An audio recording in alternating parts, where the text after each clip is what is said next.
Good afternoon. My name is Ashley, and I am the granddaughter of Dale Arthur Fuller. I wanted to take a moment to express how deeply moved and grateful that we're all able to gather here today and celebrate and remember the amazing life of my grandfather. I know many of us gathered from every neighborhood of San Diego and also the farthest corners of the country to be here. And I wanted to say that this is the kind of gathering that resembles how loved and appreciated Dale really is. Through the process of gathering the remaining photo documentation of his life in the last few weeks, I've been able to learn more perspective on how much of a great life that he's lived, and I wanted to thank Aunt Donna and Aunt Diane for sharing all of those memories with us today. In my early childhood, I don't believe I was aware of how vast and great of a life he really lived, and I lived with my grandpa from the ages of 4 to 6 in the same house under the same roof and shared every summer with Dale from the ages of 6 to nearly 17. During this time, he made more of an impact on my life than we both knew at that time. What he shared with me, the quality time and initiative to share his life with me are now hobbies and ways of living that I will continue to carry with me for the rest of my life.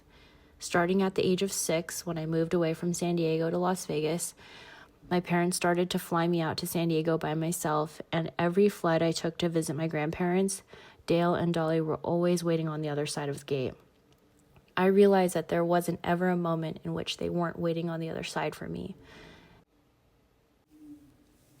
Even up until this past year, when I came home for the holidays, they were always waiting where I knew they'd be. And every summer, I would wait until he got off of work and until the weekends, where we would spend the day at the library or the bookstores or at the Balboa museums together. He always took initiative and fueled my passion and imagination for reading and learning at a young age. He really loved teaching me practical lessons and practical math, and always taught me the importance of learning how to calculate a percentage on paper to know how much to tip at restaurants. And it's a skill I'll never forget. Yet sometimes I cheat and still take out my calculator, but I always hear in the back of my head his voice that I know I could do without it. But truly, it's because he believed in me. And as years went on, I realized all of these practical small lessons became adopted habits and ways of living, and he led with an exceptional attitude toward me, but not just to me, but to the entire world.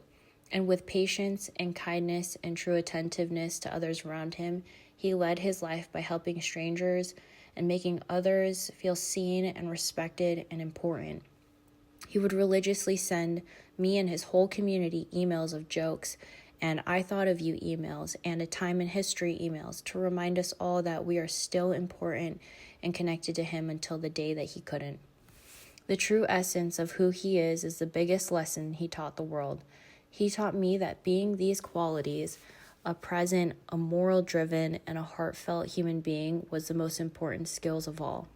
He led his entire life, teams of people, and his family in this manner, and for this I am grateful to experience a life with my grandfather Dale, being one of the 2 grandfathers I've ever known in my life. And before the year ended, I wrote a list of my big 100, a bucket list or items of things I wanted to take care of this year. And one item being that I wanted to write Dale a gratitude letter, a love letter to life with him and what life means to me because of him after the last holiday we spent together. I told everyone in my life how meaningful it was to see him happier and in his true element the day that we spent on USS Midway. Thankfully, I expressed my gratitude for our time together to him in person, but I never actually got to directly address this letter to him before his passing. But today, I get to check this item off, as this is my direct love letter to him. Truly, my life is better because of him. The world became a better place when he was born, and he left this world a better place when he passed. And in his final hours, I expressed to him that the most important thing, beyond being a truly dedicated Navy veteran, a true-born leader, and a wonderful husband, brother, and uncle, is that he fulfilled his purpose in being a father, especially exceeding his purpose in being my grandfather. And I continue to speak about the movie Interstellar because it changed my perspective about love and time. But there's a quote from this movie that states, "Love is the one thing we're capable of perceiving that transcends dimensions of time and space." And although my grandpa is now at peace in this life, his love and his legacy is infinite and will continue to be felt all around us forever. And again, I wanted to thank you all for the endless pour of support and love and kindness you've shown me and my family these last few weeks. I ask that we all pray for him and for each other and go on to celebrate with lightness in our hearts.